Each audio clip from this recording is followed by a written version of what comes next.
Okay, everyone, to be respectful of folks' time, we're going to go ahead and get started. Thank you so much for joining us. Ya te nishona bige yinishye, nakai nishle hashklishni bashishchin, nakai dashiche todachini dashinoe. My name is Nijoni Begay. I am Diné, Navajo, and Quechua, and I serve as the Communications and Development Coordinator at WPLC. Before we begin, I would like to remind everyone that there is a Q&A in the Zoom that we will save some time for at the end of everyone's spiels.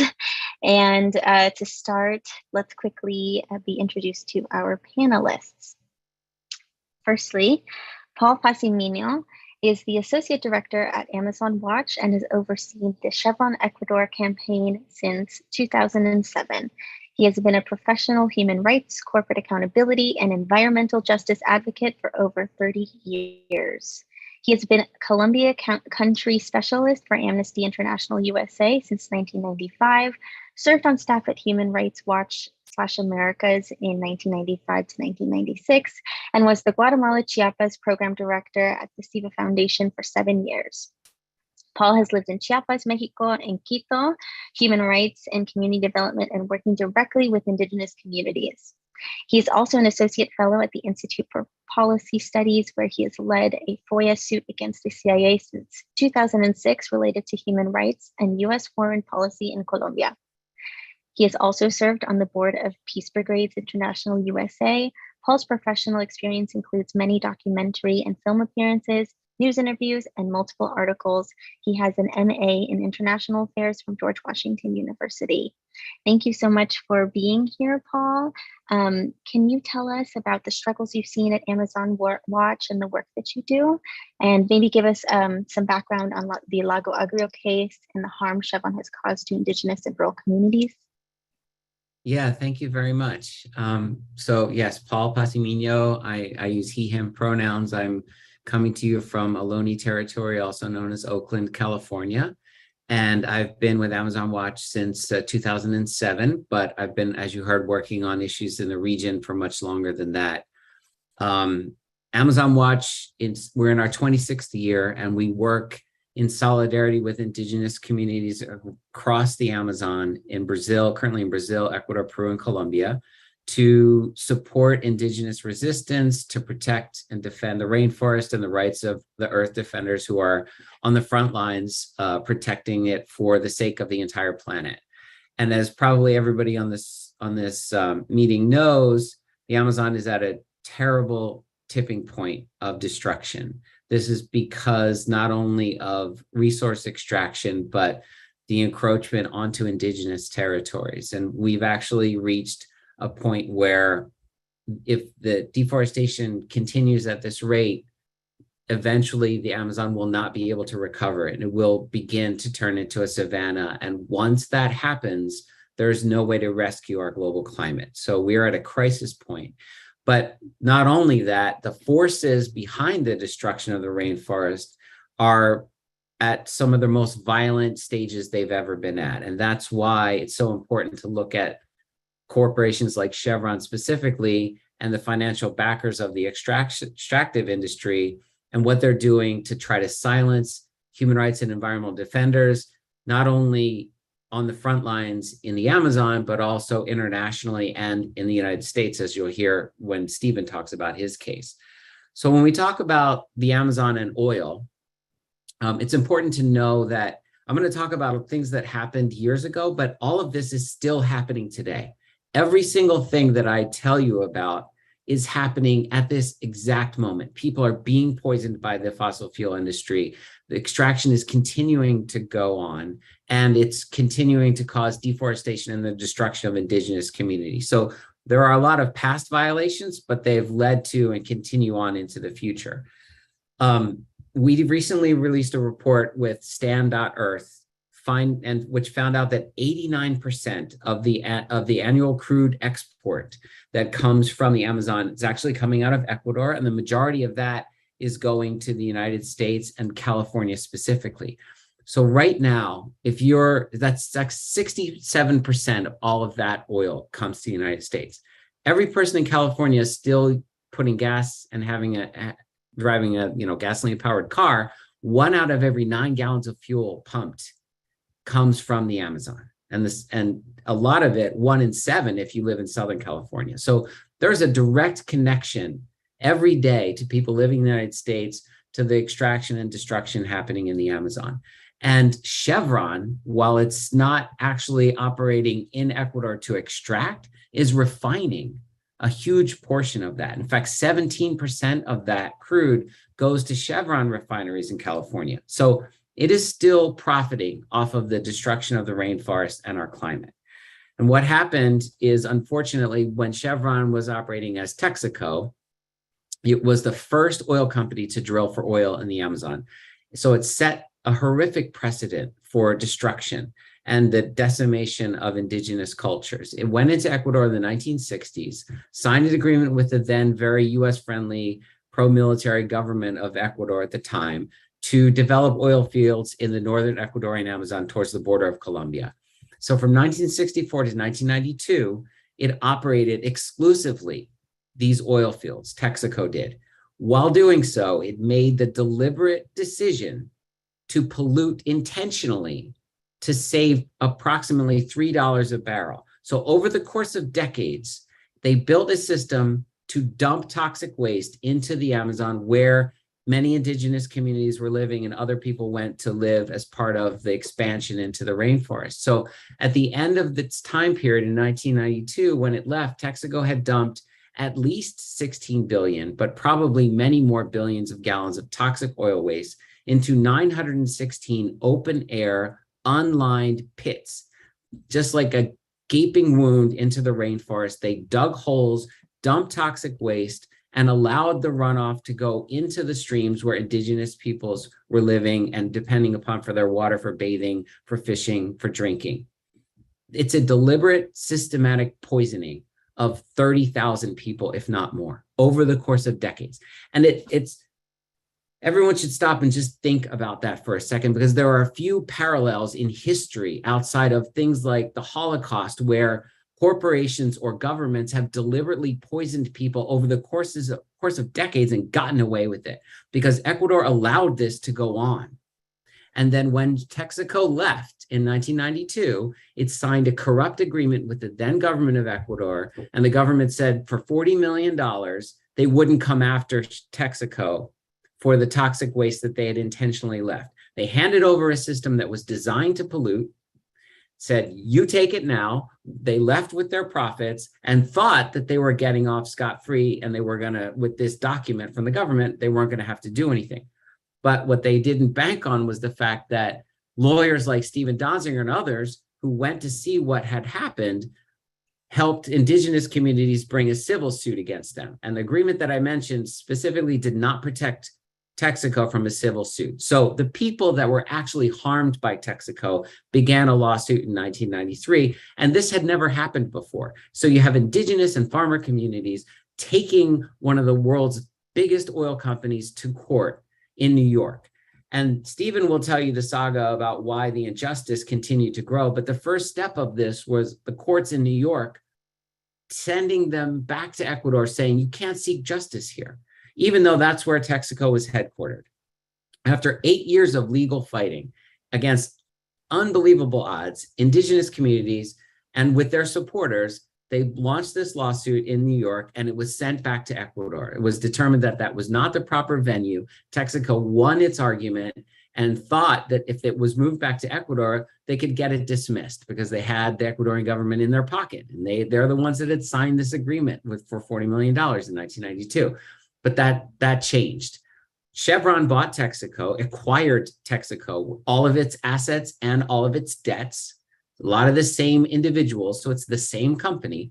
And then on the first day of the court hearing in Ecuador, after the Ecuadorians started the trial all over again, the first thing they said is, we shouldn't be here. We don't recognize the validity of this venue, even though they argued it for 8 years. So what's important to note is here, from day one, they never intended to defend themselves on the merits of the case. This is not about justice. This is about the power of the mighty crushing the rights of people who they think are less powerful than they are. But they didn't expect that a global movement would continue to grow and fight on, and that lawyers like Stephen Donzinger specifically would have the dogged determination to fight back no matter what they threw at them. Amazon Watch joined the campaign at this point and began accompanying the indigenous communities to make sure that the trial in Ecuador could go forward and that they would get a day in court and a just decision based on the merits of the case. And that took another 8 years. And so in 2011, a $9.5 billion judgment was reached, saying that Chevron had deliberately destroyed the Amazon, that it had harmed the health of communities there, and that it should pay to clean up and to help them with health costs. Not communities trying to get rich off of suing an oil company, which is the narrative that they would have most people believe, but actually suing for the right to have a clean environment, to have water that is safe to drink. And at this point, thousands of people had already died from cancers and other illnesses. So the evidence was overwhelming, and that's why Chevron didn't have a chance in hell of winning based on the merits. And they lost that case in 2011. The Ecuadorians won. Nothing like this had ever happened before. And that began the next chapter of trying to force Chevron to actually pay, because this company believes that it's above the law. All of these corporations believe that they are above the law. What happens when you bring them to court? They'll try to undermine your case. They threaten to try to scare your lawyers. They try to wait you out until you literally die of contamination before you can see justice. And so this case has gone on from 1993 until today, and many of the people fighting it have died. And unfortunately, Chevron has played the shell game. They took their assets out of Ecuador. Then they launched another attack against Stephen, in which he will tell you about in the United States, undermining our entire judicial system, allowing the US courts to try to tell Ecuador that its laws and its judicial decisions were not valid and couldn't be accepted here. And based on false evidence that they had paid to get, that they bribed a witness who admitted they bribed, Chevron prevented enforcement in the United States. And that meant that the Ecuadorians needed to seek justice outside of the United States. And so when Chevron pulls this rug out, the Ecuadorians move somewhere else. Amazon Watch continued to partner with them and help them to seek enforcement elsewhere. And that is a continued threat to Chevron. The reason that we're able to keep this case going is because of an international alliance seeking justice on behalf of the Ecuadorians, but also on behalf of all the communities harmed by the fossil fuel industry, in many cases deliberately. There are $50 billion outstanding that Chevron owes to communities around the globe that it has harmed. The Ecuador case is a very important one, but it's only one of many cases that have been brought against this oil company. But whenever someone gets close to winning, that's when you find out how deeply entrenched the industry is in our system of government and how corrupt they can be. And Stephen's case is the perfect example of the level of corruption that Chevron has with the US government and our courts. And he will tell you about it. And as much as everything I'm telling you in my mind is a mind-blowing thing to imagine actually happening in the real world, it gets even more insane when you hear about what they brought to attack Stephen. But what's important to remember is that that judgment, and I think I still have like 6-7 minutes, right? That judgment in 2011 was upheld by the Ecuadorian appeal court, upheld by the Supreme Court of Ecuador, upheld by the Constitutional Court of Ecuador, upheld for the right of enforcement purposes by the Supreme Court of Canada. The evidence, as I mentioned to you, absolutely overwhelming. A lot of the evidence was Chevron's own scientific samples. Like, there's no hiding the reality of what they did. It's all a question of whether or not the global community is going to allow the power and might that Chevron has as a corporation with deep pockets to simply trample those seeking justice for an overt, outright crime. And it's really an example of what we're all facing in the climate justice movement against not just the fossil fuel industry, but all of the corporations that are benefiting from extraction, from deforestation, and from violating indigenous rights. In the Western Amazon, there are many oil companies still extracting, some from the same places where Chevron drilled. They have the backing of BlackRock, Vanguard, State Street, large financial investors that are profiting off of this current extraction. And yet insulate themselves from the human rights crimes, from the crimes against indigenous peoples by saying they're investors in a project, or in a company, not any one particular project, or they have environmental guidelines that would prevent them from being involved in environmental destruction, but they can still invest in these oil companies. So what Amazon Watch does is go directly to the boardrooms of these investor companies, of BlackRock, of Vanguard. And actually, we're bringing indigenous Peruvian Achuar leaders and Wampis leaders to Vanguard in Pennsylvania later this year to show them the actual devastation wrought by the oil company Petroperú in Ecuador for a similar situation, and going after the investments that would cause Petroperú to have to stop its operations. Now, in Chevron's case, as I mentioned, they don't operate on the extraction side, but they're still profiting off of the refining and the selling of the Amazon crude. And this is above and beyond what's already being drilled in California. These same processes are being replicated where indigenous communities live across the globe, including right here in California. So we help form alliances between First Nations in Canada, Native American groups in the United States, indigenous communities in the Western Amazon, to share not only strategies, but alliances to push back against the fossil fuel corporations, but also the investors behind them. So we go to try to challenge in Sacramento that the government of California would allow what essentially is blood diamonds, but in oil form, to be extracted. It's the deaths of indigenous peoples upon which they're profiting. And California should stop allowing that to go through. So there are mechanisms and ways that we can do that, but we're so much stronger when we share those stories together and when we can build those alliances, because Stephen's case and the Ecuadorian's case, even though it's the largest oil-related disaster in history, it's still unknown to so many people around the world. Everyone has heard the brand Chevron, and there are a lot of people obviously who assume that it is involved in environmental destruction, but not to the level that we have seen in this case. And another piece that you'll hear from Stephen, that's incredibly important to point out, is that it's not just about even the companies and their backers, but a big role is played by the lawyers who have been profiting, again, hundreds of millions of dollars off of the suppression of rights of other people. Again, not defending their clients on the basis of the facts. That's really important distinction here. They're employing corrupt methods and manipulating the judicial system to violate the rights of their opponents. And they've even violated some of the most sacred rights in US jurisprudence, for the right to attorney-client privilege, which is what Stephen will talk to you about. The bedrock foundation of the rights of someone to be able to challenge a powerful entity against them is the right to have a lawyer and to have confidentiality between yourself and that lawyer. If we don't have that, we don't have a judicial system, and indigenous peoples can't protect their rights. So this case, the Chevron case specifically, presents multiple threats to the entire climate justice movement: the right to have a safe environment, the right to go after companies that have actually committed human rights and environmental violations, the right to defend yourself against their attacks, and to have a lawyer who will defend your rights. All of those things are at risk when we look at the Chevron Ecuador case, which is why I believe it's such an important one to always talk about when we're looking at challenging the fossil fuel industry and the climate justice movement in general.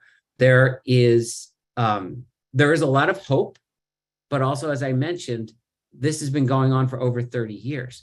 And all of the lives that have already been sacrificed are too many for Chevron to not be held to account. Every one of those children, those grandmothers, those uncles and aunts that have died already in Ecuador from cancer and are still being exposed to that same contamination, an area the size of the island of Manhattan, still sits there with a Chevron brand on it, and it refuses to pay a few $1 billion to clean up. They earned $11 billion in profit in the first quarter, in the last quarter of the year. Paying the Ecuadorian judgment wouldn't even eat up all of their profit from one quarter, but they've spent an estimated $3 billion on lawyers, on PR firms, on private investigators to threaten, harass, intimidate, because this case, and Stephen's work on this case specifically, is such a threat to the entire fossil fuel industry that in their minds, it's too important for them to lose. And for our movement, it's too important for us to give up. So Amazon Watch has continued to be dedicated to fighting this fight for as long as we need to. And I truly believe that because Chevron has so many assets around the globe, we will find a venue where the Ecuadorians will seek and obtain justice. And that is going to have reverberations throughout the entire fossil fuel industry.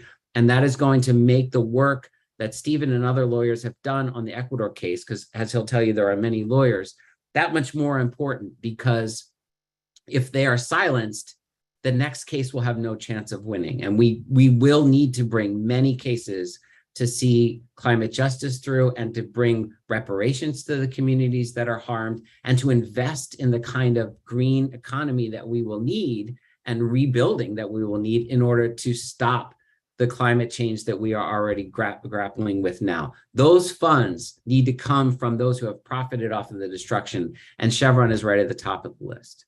So I know I've hit you with a lot of stuff. I know we'll have time for questions later. It's a long case, and I only even touched the surface of it, because all of the things that happened to Stephen and others in the US is another mind-blowing chapter to this, and something that really should never be forgotten. Thank you.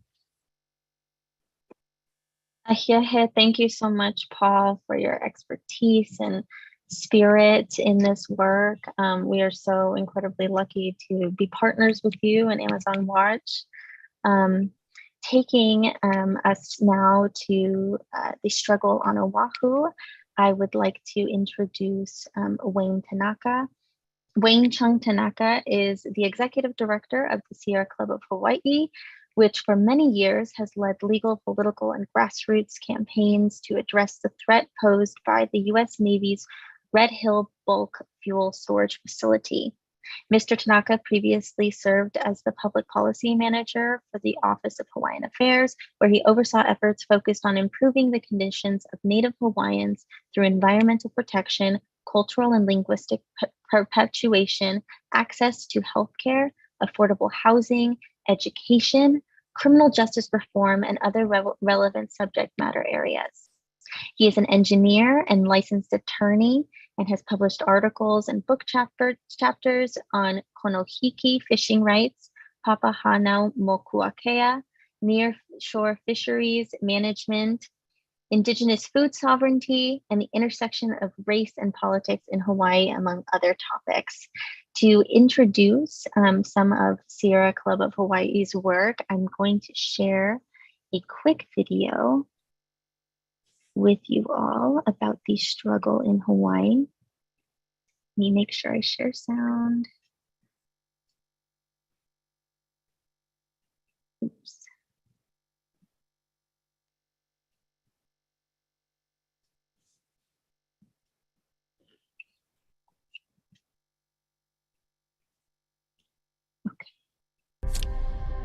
The military officials and officers who have told us for years that the water is safe, that the Red Hill tanks are not a threat to us. They have lied all of this time. They've been lying since July when they knew the water was contaminated and they didn't tell anyone. I'm here to ask why you did not protect us when the most catastrophic release scenario happened. Why have you told us that the water was safe to drink, to bathe in, while you waited for results that you already had?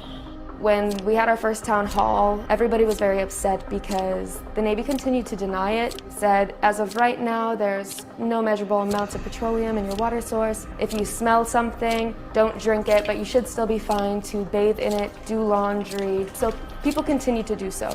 After that, people started to realize we're getting rashes, migraines, nose burning, nose bleeds. And that was from our Every Day is Earth Day post that we did this past year after Earth Day with Sierra Club. Thank you so much for being with us, Wayne. Could you give us a little rundown on the situation at Red Hill and the work that you were doing with SEH? Thank you, Nijani, and thank you everyone for being here today. Paul, it's so much of what you just shared. You know, as outrageous as and crazy as it is, it resonates also too with what we've seen, maybe on different scales, but oil pits just treating communities like resources as and sacred lands as expendable. Yeah, it's really heavy. heavy to hear. Yeah, so my name is Wayne Tanaka. I'm the director of the local chapter of a national organization, the Sierra Club, which is dedicated to environmental advocacy, connecting folks to our natural environment. It's also in the process of recognizing that colonialism and white supremacy, which is also part of the club's legacy, as with most Western institutions, are contributors, if not driving forces, behind the destabilization of our climate and really some of the greatest environmental challenges we face today. So here in Hawaii, I'm zooming in from Oahu, Alua. We are the most populous island in the archipelago. I'd want to recognize that the government, the internationally recognized Kingdom of Hawaii, was forcefully overthrown not too long ago by plantation interests who subsequently ran these islands for decades. They were able to do this with the help of the US Navy, which itself was expanding across the Pacific to protect commercial interests, including, ironically, another kind of oil industry, the whaling industry. And I bring this up not only to honor the living history of this place, but to also emphasize that the way we have treated water here in recent history is not consistent with how it has been traditionally recognized, how it's always been valued as the most precious resource that we have.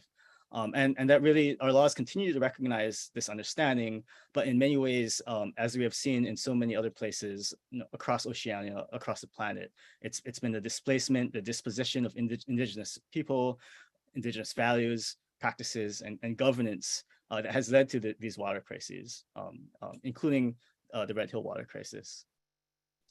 So just to give a quick rundown of what we've been dealing with and working on here in Oahu, I have a short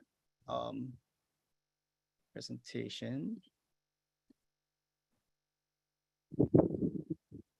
And so first, just to take a step back and reflect on the significance of this place where the US Navy decided to install its bulk fuel storage facility. It's in Ahupua'a called Moanalua.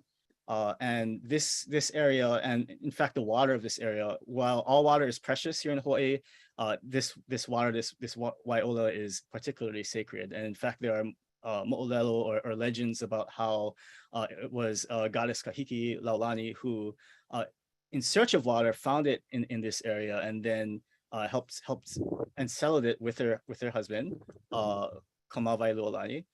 Who and subsequently this area became Paliuli, kind of a Garden of Eden of sorts, where people came forth and were provided for by the abundance of the land. And it's actually Kapukaki, which is the specific hill where this fuel is buried.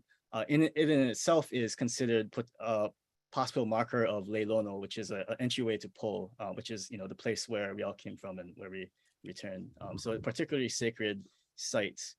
And so, this waters that I've mentioned, this aquifer underlying the Red Hill facility, it's actually, always provided for life on this island. So the Pu'ulo or Pearl Harbor, the ocean Makai coastal areas of this region were considered especially abundant. There were dozens of local i'a or fish ponds which rely upon freshwater discharge and streams. The Malka, the uplands, were well cultivated, very abundant agriculture.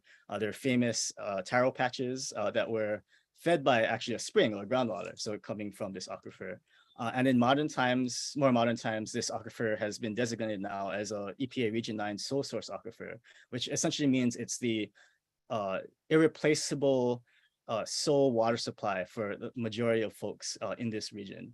And so approximately 400,000 people in the area spanning from Halawa to Mauna Loa, which includes Waikiki, includes downtown Honolulu, all of the valleys in between in this area, about 400,000 people. Like, these communities were developed because of the presence of this abundant source of water. And it's amazing because this water, at least until the most recent times, water in this area was considered exceptionally pure because of the location of our islands, their age, the height of our mountains, the characteristics of our native watersheds.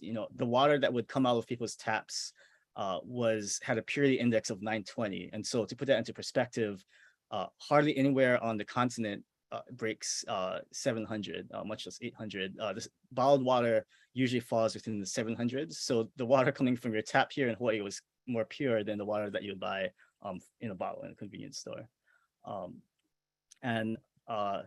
So above this source of life for our island, in the 1940s, the US Navy installed 25-story tall tanks, so about 250 feet tall.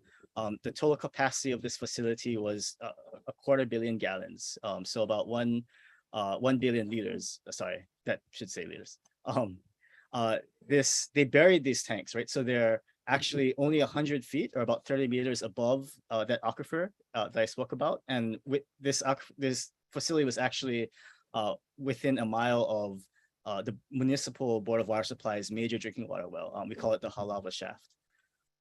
When these tanks, these huge 25-story tanks were brand new, they're steel liners, which are the only thing that contain the fuel, were a 1/4 inch thick. So if you were to shrink these tanks to the size of a hydro flask, like you see on the right-hand side of the screen, their walls would be the thickness of tin foil, of aluminum foil. And this is when they were brand new. And I'll talk a little bit about their current state. But as we speak right now, there are still over 105 million gallons in this facility, or 380 million liters. And I think it's important to note that before November of last year, almost 200,000 gallons of fuel had spilled since its inception. This doesn't include 46,000 gallon leak that occurred after an earthquake in 1948, which is particularly scary when you consider that that was back when these tanks were, fairly new compared to today, 80 years later. And so what's happened? What we understand now is that about 21,000 gallons of fuel were released in a May 2021 incident. 93,000 people. This fuel eventually, unbeknownst to the Navy, apparently had been pumped up into this fire suppression drain line that had then been ruptured by a trolley. I guess there's a trolley that runs along the pipe corridor, and that results in a release of this fuel that much of which, that went into the environment. It contaminated the Navy's own drinking water shaft, and as a result, the Navy's water system became contaminated. So about 93,000 people were relying on this system, including as well as schools, a lot of elementary schools, businesses, child development centers. They were displaced. There were thousands of people that had been poisoned, presenting symptoms consistent with acute petroleum exposure. We still don't know what the long-term effects of petroleum ingestion and exposure may be, and so the CDC has started a registry now of affected people to see, what happens to them over the long term. And even as the Navy has declared its water system now safe again, there's no shortage of reports, photos, videos of sheens in people's water, people reporting smells, odors, just like back in November. We're seeing a uptick in reported health issues that are again consistent with what we've seen in the winter of last year, and so there's a lot of, I think, uncertainty and fear with the folks who haven't been able to move to other places as to what they're continuing to expose themselves to. And that's and just from this that last release, it's also still affecting us in other ways, right? So the Halava Shaft that I mentioned, that the major municipal well that had to be shut down along with a couple other municipal wells, and then as a result, we have to face potential water conservation measures or mandates. We're really worried about the over-reliance on other wells now. So now we have to replace the water that we don't have access to with other wells which aren't designed necessarily to pump as much as they have been. And so the Board of Water Supplies is keeping a close eye on things like chlorides to make sure we don't puncture through the freshwater lens and then suck in salt water, which would take down those water sources, and then we'd be in even deeper trouble. The Navy itself only has one well left that's operating. It's been over pumping that well in violation of its state water use permit by about 1 million gallons of water per day over a year. So it's actually more than that if you see a current situation. But since last summer, on average, they've pumped over 1 million gallons of water per day. Their Red Hill drinking water shaft is actually now turned back on, but in an effort to capture the plume to keep it from migrating around. So if you see that picture is a groundwater tracer model that shows how water could flow under different pumping scenarios from adjacent wells. We don't actually have a contaminant treatment transport model, which will give us an idea of how like pollutants will flow and oil will flow, because it flows in very different ways in water. But this just gives you a sense of why we can't just turn these wells back on until we know for sure where the plume is, and we don't know where it is. And so all that to say, Red Hill shaft is pumping about 4.55 million gallons of water per day. That water is going through these giant filters and then being dumped into a hot lava stream. And there's still no indication of what the Navy is doing to find a better use for that water other than dumping it. At this point, it's been well over 1 billion gallons that have been pumped and dumped, and there's no end in sight as to when they'll be able to stop doing that. And so, yeah, we're really, a lot of folks, including the state regulators, are asking them to come up with some kind of plan with regards to reusing, this precious resource. And that brings us to the next question, and which is, can this get worse? And the answer, unfortunately, is yes. There's over 105 million gallons of fuel that are still 100 feet above our sole source drinking water aquifer. We know from the lawsuits that we've been filing over the last 5 years that these tanks are actively corroding. There's water that is constantly infiltrating this facility. Water is actually acidic because it passes through things like decaying leaves and soil, and it's picking up nitrates and liquid carbon dioxide, and that can compromise, both the steel liners of the tank as well as the concrete that's kind of holding them together. And so, very significant fears about the vulnerability of these tanks to a potential catastrophic release due to something like an earthquake, or even just a structural failure due to their age. We also know now, with the release of some recent EPA reports, that there have been myriad violations in their operation of the facility, including with respect to their maintenance and operation of their pipelines and tanks.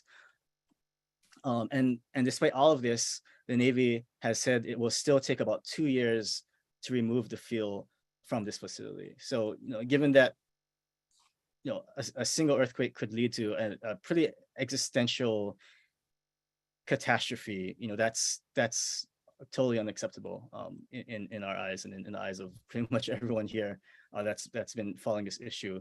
The Navy is in the process of standing up a Red Hill task force to focus on defueling the facility. This just hasn't changed their timeline as far as we know. There's approximately 100 members of this facility, but we have no details about who these folks are, what's their expertise, what is their past experience. Are these the same, people that have been telling us for years that this facility was safe and they were running everything fine, or is there going to be, at least some folks that can take a fresh look and maybe more objective look at the situation. And the community is now demanding, third-party oversight, civilian inclusion, Kanaka Maoli or Native Hawaiian inclusion in this task force, so that we can ensure that they're taking our concerns and recommendations into account. And then, just to quickly reflect on what else is at stake here. There's certain pillars of resiliency in the face of the stabilization of our climate that folks are focusing on, right? So there's obviously food security, water security, as well as community cohesion. And it's very interesting because there's been this growing recognition, again, that the Indigenous practices, knowledge, governance, and values of Hawaii have potentially the key not only to building these pillars of resilience here today, notwithstanding the impacts of climate change, notwithstanding the changes to land use that we've seen, and that in a lot of ways, Native Hawaiian communities are being recognized on an international scale as being leaders in climate policy and climate response, and so we do have this hope that we hold, that if we can pivot hard towards restoring Native Hawaiian governance, restoring Native Hawaiian leadership, that we may be able to create a not only help build resiliency for ourselves, but create a model for other places to follow. And so the challenge here is that instead of focusing on that, right now we're focusing on keeping our water from being contaminated, which would completely crush, the hopes that we would have to try and pivot towards this new paradigm. And so what's at stake in many ways, and in my eyes, it's not just life here on this island, but potentially elsewhere. And so we see this. And so to go back to the Red Hill crisis, we are there's been a massive, unprecedented mobilization across the board. So up and down the political spectrum, left and right, we have folks coming up to take a stand for our water. And so there's groups like Oahu Water Protectors that produced that video that you saw, that produced a number of other educational materials, have been working on this for since before the crisis started. Kohewai Coalition, which is a coalition of Native Hawaiian organizations, have been taking some major actions to put pressure on the Navy and Department of Defense and our leadership to address the situation. We have religious groups like the Faith Action for Community Equity that's been helping affected families, as well as the Shutdown Red Hill Mutual Aid group. And there's a Shutdown Red Hill Coalition also that we've been working with that includes a number of other organizations that are fighting to protect our water. I want to note that affected families have been a huge part as well of this fight. I think, despite everything they've gone through, so many of them have also recognized the larger context. It's what they've gone through is unacceptable, and they also recognize that what we're being threatened with and what's happened to the larger island has been unacceptable. And that's been a really, really powerful, I think, partnership. And there's also many other groups, not just here in the islands, but across Oceania and elsewhere that have been helping. So and have been amplifying what's happening here. And they themselves have faced or are facing similar challenges, just not getting as much publicity as this Red Hill crisis. And so thanks to these efforts and this coordination, we have been making some progress. We have, in a way, been turning the tide. In an unprecedented move, the Pentagon has reversed 180 degrees while it's been saying that the Red Hill facility is critical to national security, that they need to build a $10 billion facility to replace it. They've now said, hey, this is World War II era facility. It might have been good in World War II, but it doesn't make sense anymore today, like from a national security perspective, as well as an environmental and human rights perspective. Our State Department of Health, which we've had to sue for over years to get them to regulate Red Hill, has also flipped positions and has now ordered the Red Hill facility to shut down. Our congressional delegation has now been appropriating funds and getting directives passed for the shutdown of the Red Hill. And even the White House, including the Vice President during her vacation here, has acknowledged the need for action. But the question remains, since every day that fuel remains in the facility is basically an existential threat. Can we take care of this threat before it's too late? And also, can we shift this paradigm that we're now up against, or that we're now being confronted with, where water has been treated as expendable, as communities have been treated as expendable? Can we shift it on a bigger scale and use this as an opportunity, so that we can have those pivots, those policy changes where we recognize that we can't. It's unacceptable to threaten water. It's unacceptable to treat communities as expendable, and we need to, uplift these voices of the folks that have been laying their lives on the line to protect our most precious resource. And so they're not, sacrificing their time and their freedom and their lives to do that, but maybe they can actually be the ones that lead us towards a brighter, more sustainable and livable future. And so this is just kind of a reflection this is just kind of a reflection on what's been going on here in Hawaii. This Red Hill bulk fuel storage facility, it's been threatening the purity of our island source of life for 80 years now. And this aquifer, it's always provided for life on this island for millennia, up to the present day. And we really cannot be the generation to stand by and watch everything we know go down and be destroyed and be changed, upended, like for generations, if not indefinitely. And so we need to be the generation that instead stands up to shut down Red Hill, and not just turn the tide against destruction of water here, but the destruction of water and of life, like everywhere. For the sake of ourselves, for our islands, and for the sake of the planet and our future generations. And so that's, in a nutshell, kind of what the Red Hill Crisis is about. And again, thank you so much, everyone, for listening today. Thank you so much, Wayne. We are so lucky to have your expertise. I had no idea that you had an engineering background. It makes so much sense after all of the slides I've seen of yours. Yeah, so thank you so much. I'm going to introduce Stephen. Let me just pull up Stephen's bio.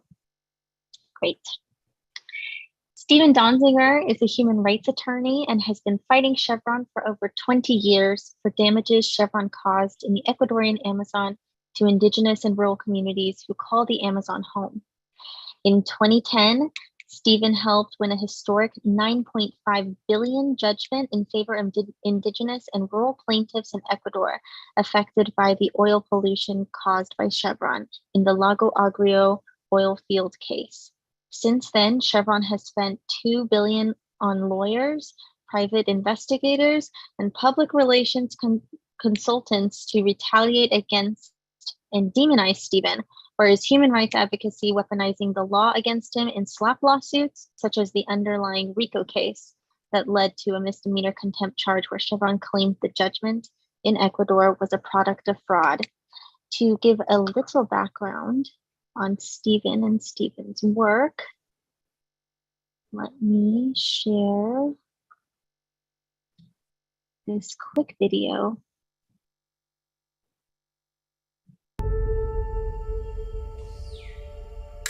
I always remember a story Umberto talks about a lot of how when he was a little kid, there's an enormous river in front of the village where he lives in the forest, and one day it just became absolutely riven with black oil. When you see the river on fire that your people have depended on for 1,000 years because of oil contamination, you see your life and your future go up in flames. What some environmentalists call the world's worst oil-related disaster. My name is Stephen Donziger. I was there in Ecuador when indigenous groups and Amazon communities were fighting Chevron in an epic battle for justice.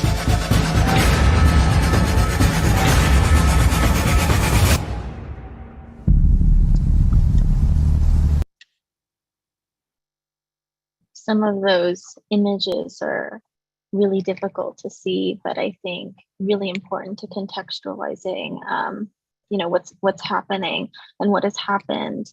Part of the reason that I've gotten into my work at WPLC is because my grandfather, Feliciano Leon, who's from a silver mining town in Cerro de Pasco, Peru, that is now literally sinking and plagued by pollution.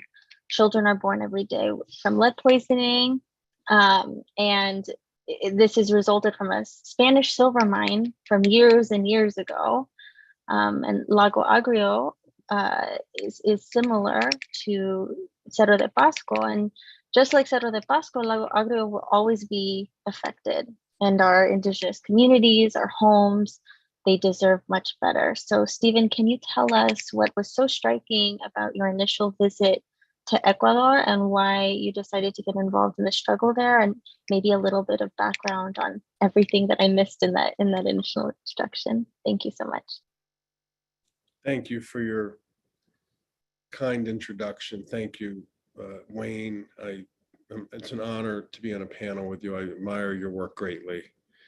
Nathalie, who has represented me in court and is just a fabulous person and great lawyer, and my friend Paul Pass, who I've known for many, many years, as the incredible campaigner, environmental justice campaigner who works at Amazon Watch.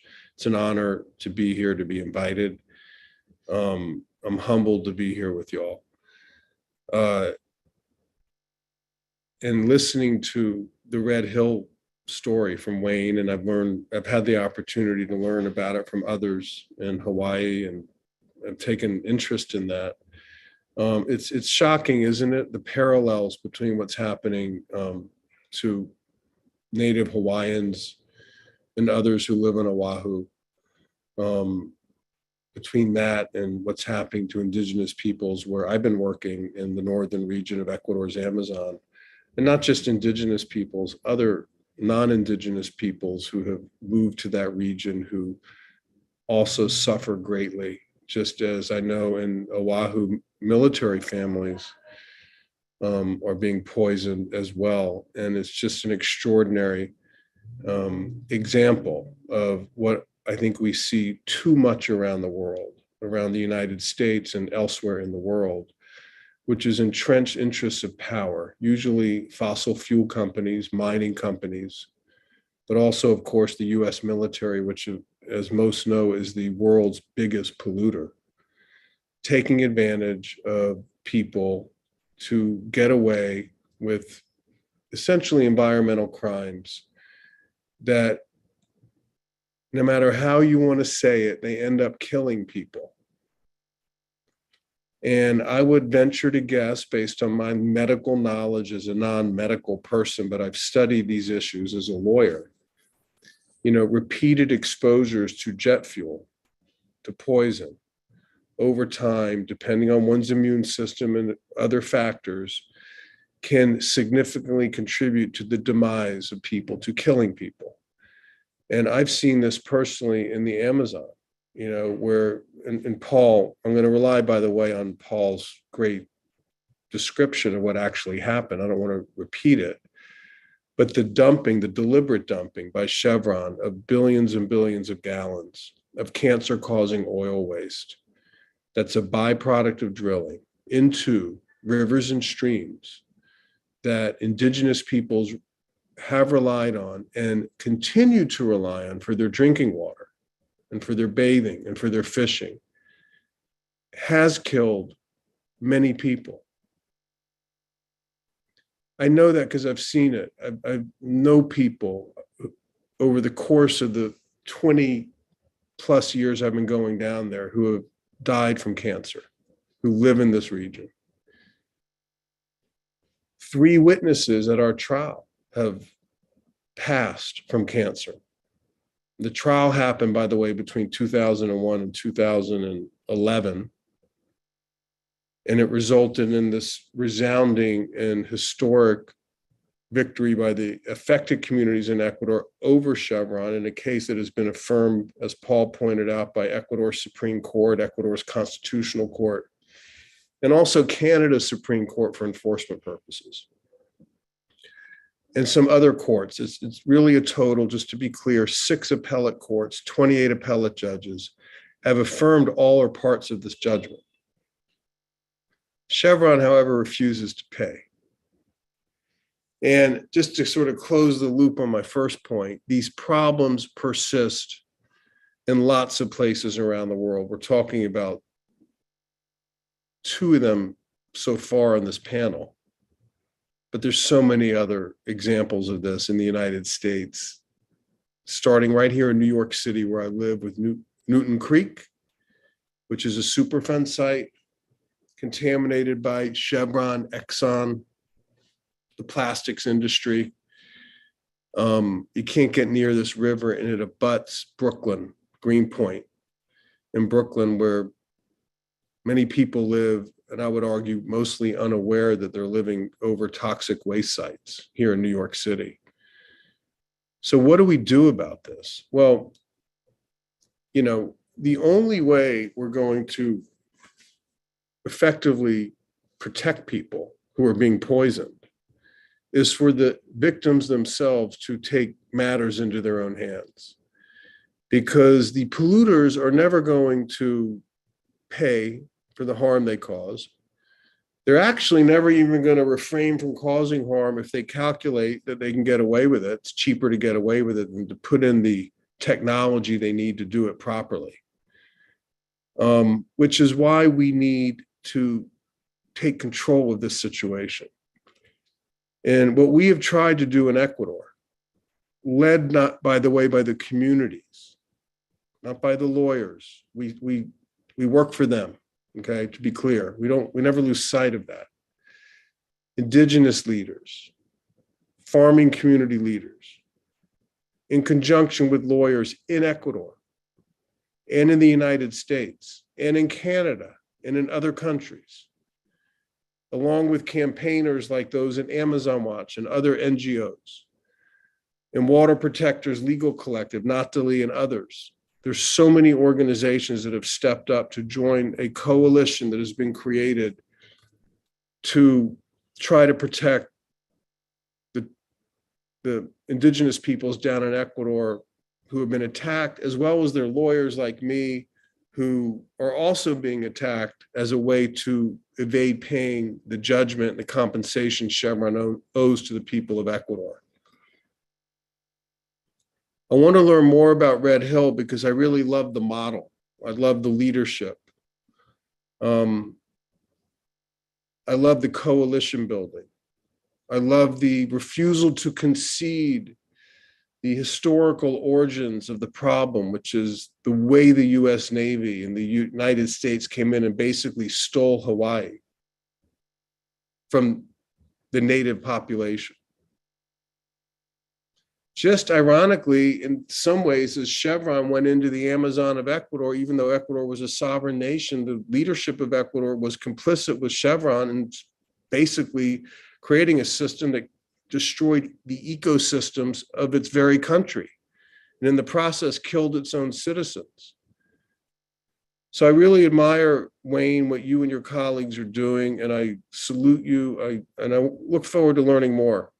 Love what you guys do. Just thank you. Now, people might know that in my case, after the Ecuadorians won the judgment, Chevron vowed never to pay. Their lead lawyer said, we will fight this until hell freezes over, and then we'll fight it out on the ice. My opinion, there's a lot of racism in that statement. The way Chevron treats Ecuador as a country and the people in the Amazon specifically reeks of this arrogance, of this idea that they don't matter, that they have no value.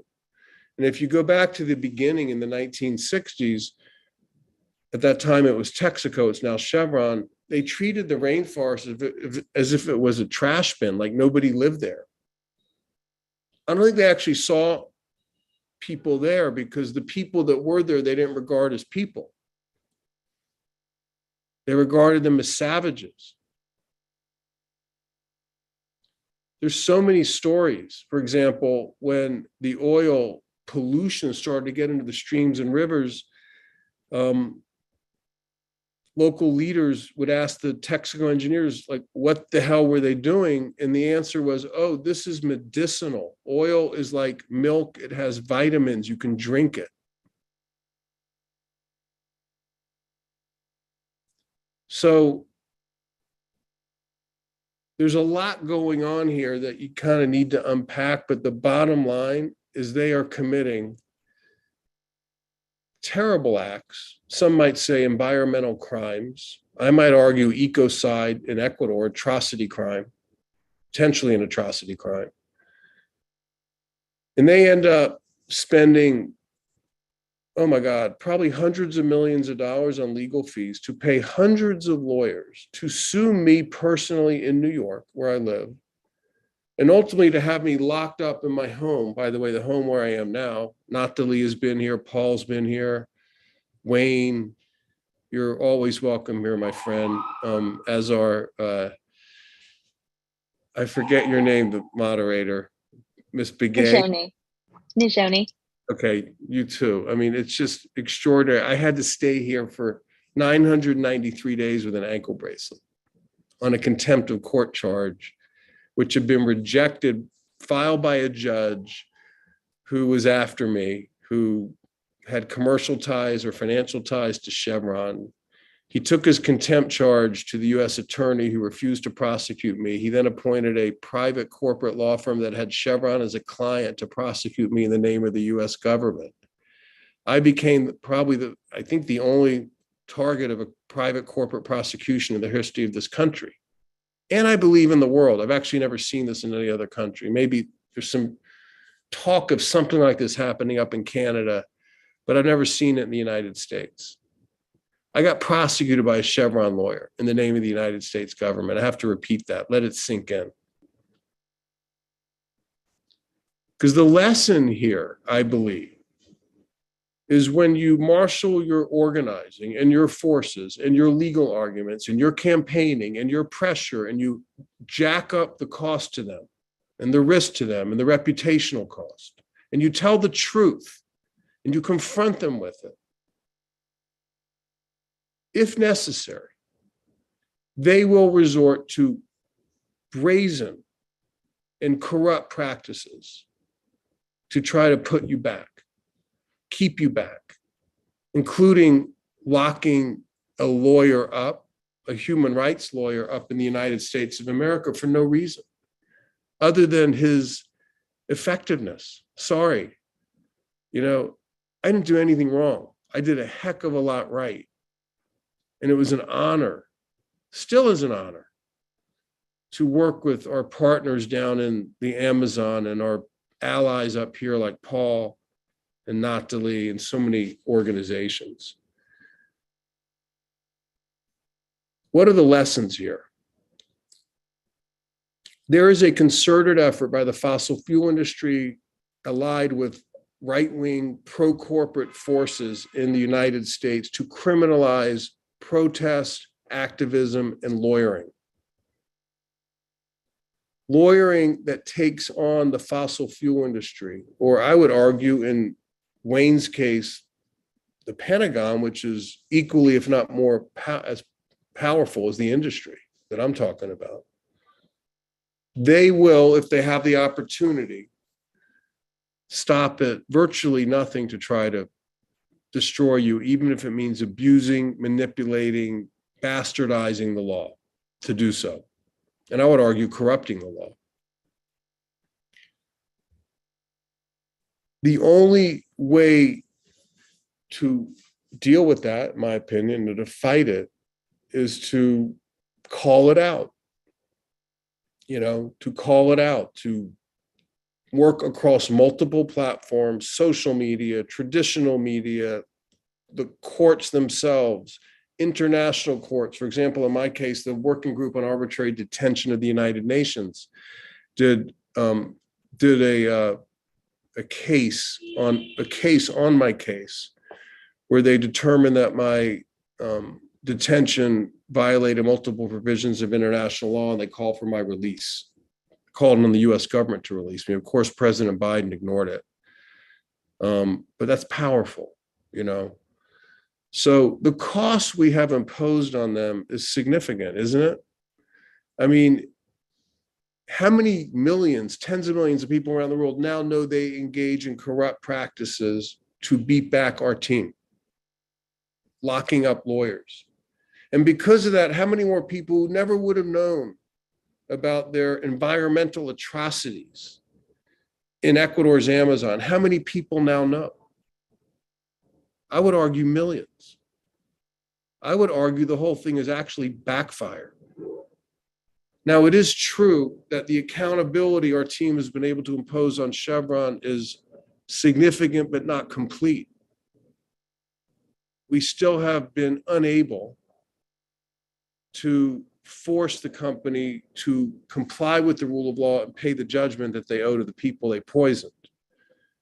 But that's still out there. There are still lawyers working on that. And I'm confident that sometime in the not too distant future, if all of us stick together and we keep organizing and mobilizing and calling this out and being smart about the law part and being smart about the campaigning part, that ultimately there will be a significant transfer of wealth from Chevron to the indigenous peoples in the Amazon, such that they can clean up at least a good portion of the damage, and they can live in a relatively safe environment, albeit one not completely restored to what it had been, but one at least somewhat close, so they can live safely and peacefully.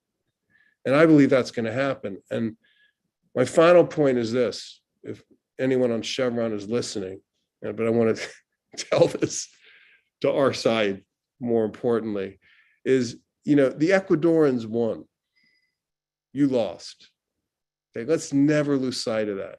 This was a historic litigation and campaigning victory It was made to happen by so many people working together. It's a beautiful model, both the financing of it, the doing of it. I'm so proud to have been a part of it. We're getting closer to full accountability, and I'm really proud of that. But I want to be very, very clear, despite my intention, or maybe even because of it, I feel great.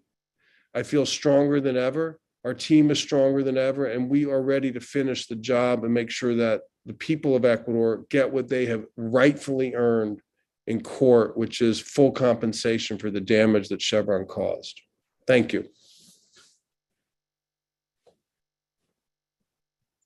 Thank you for that, Stephen, and for your work, and not just work, but sacrifice that you've given to this movement. I'm going to transition to Natalie. I have the pleasure of working with Natalie every single day. Natalie Segovia is an international human rights attorney of Quechua descent who currently serves as the legal director of the Water Protector Legal Collective, also known as WPLC. WPLC is an Indigenous-led legal nonprofit that grew out of the No DAPL resistance at Standing Rock and provides legal support and advocacy for Indigenous peoples and original nations, the earth, and climate justice movements. Natalie's work focuses on the protection of the earth and defense of those facing prosecution and repression for their resistance work and activism. Natalie's international work has focused on addressing human rights violations as a result of extractive industry and mass development projects, including the impact of extraction on Indigenous peoples through forced displacement, desecration of sacred lands, and contamination of traditional homelands. Thank you so much, Natalie. To this day, Chevron has paid $0 to those plaintiffs and retaliated against Donzinger, Stephen, in a strategic lawsuit against public participation, SLAP, and a Chevron-sponsored private prosecution was resulted in a 6-month sentence due to criminal contempt charges when Stephen refused to hand over privileged communications. So we've heard from Paul, we've heard from Wayne and Stephen on the work that some of which WPLC is plugged into. Can you talk about some patterns and challenges in protecting protectors and protecting the earth itself? Thanks so much, Najoni. Yubai Chani, everyone, many thanks for being here. It's really an honor to share this space with Paul and Wayne and Stephen, all good friends and relatives that I've really had the opportunity to get to know over the past several years. And, you know, I was listening to Stephen speak, and as he was speaking, I was realizing that when I met Stephen, right, and he's talking about strategy and the strategy of Chevron and the strategy of the military and the strategy of corporate polluters is really to isolate people and isolate struggles and isolate communities and isolate movements. When I met Stephen, he was going through this moment where he didn't have a ton of support, right? Like there wasn't a lot of people that knew about his case. And it was like this one man, you know, it was like this Goliath, you know, David and Goliath kind of story. But what they didn't realize was that it was going to snowball into a movement, and it really has. You know, I think that it's been wonderful to see how, you know, even your own advocacy, Stephen, has changed, and you've become this incredible platform for sharing some of these struggles that, you know, because of your platform and who you are, you've been able to really shed light on. But that's their strategy, you know, it's to isolate people and isolate struggles and isolate communities. And I think our strategy, as Wayne was talking about, and Stephen, you articulated this as well, was the relational, right? The banding together, the coming together, the community focused and community led, community centered organizing, and also lawyering. You know, I think that often gets lost, and I appreciate you naming that, Stephen. We're not, you know, with the legal profession, I think often within kind of the corporate and colonial legal structures, we're taught within the institution of the law that we know best. But the reality is that we are a service profession, and we're here to actually be of service to people and to the communities that we represent. So, you know, I think as part of what we've heard today, you know, it talks about like corporate accountability and military accountability is ultimately what we are seeking. And to echo the words of an elder that I love and work with often from Dona Tierra, Tupac, Enrique Acosta, he always reminds me, you know, sin lucha no hay justicia, right? There's no justice without struggle. And so part of this is this coming together, is finding the intersectionality, is learning from different struggles, is understanding that what's happening in the Amazon, what's happening in Hawaii, what's happening, you know, across Turtle Island and the global South are all related, because the strategies that they've employed are the same. So when we talk about challenges to protecting the water, I mean, to name the obvious, right? Mini Wachoni, or water is life, or Olay Kavai, or Agua es Vida, like it's more than a slogan, it's an actual fact, right? Without water, we literally cannot live. But it has been under threat by the oil industry, by extractive industries, mining industry. Now everyone really loves these electric cars, but forgets that lithium mining is a huge problem. You know, corporate polluters, military industrial complex, as Stephen named too, is one of the, you know, the largest polluters. But there's also lack of a regulatory system, right? There's a failure from federal laws and the federal infrastructure that actually exists. And when we think about the law, we often think about, you know, oh, there are these laws that will protect us, right? There's environmental laws, there's water law, there's health laws. But the reality is that when we're working with frontline communities, as Wayne has had to, as we've seen in the Sierra Club litigation and the Earth Justice litigation around Red Hill, those laws often are not sufficient, right? It's an uphill battle to actually make those laws come into play and and enforce those laws. And when we think about it, they're not that old. It was the 1970s when we started to see the first federal environmental laws. So when we talk about desecration of sacred lands and ancestral lands, you know, we're talking about lands that have been desecrated and decimated by all of these corporate polluters and the military and the government, state government, federal governments, and government actors for decades without any kind of regulation, any kind of oversight. And, you know, one of the things that the federal laws usually have is this consultation provision, which is you have to consult with the communities, you know, that this is going to affect. But the reality is that this consultation provision doesn't add up to a consent provision, right? It's not free, prior, and informed consent like what we see under international human rights norms. It really just is a check the box consultation. We've consulted. Paul, do you want us to, you know, build this mega pipeline in your backyard?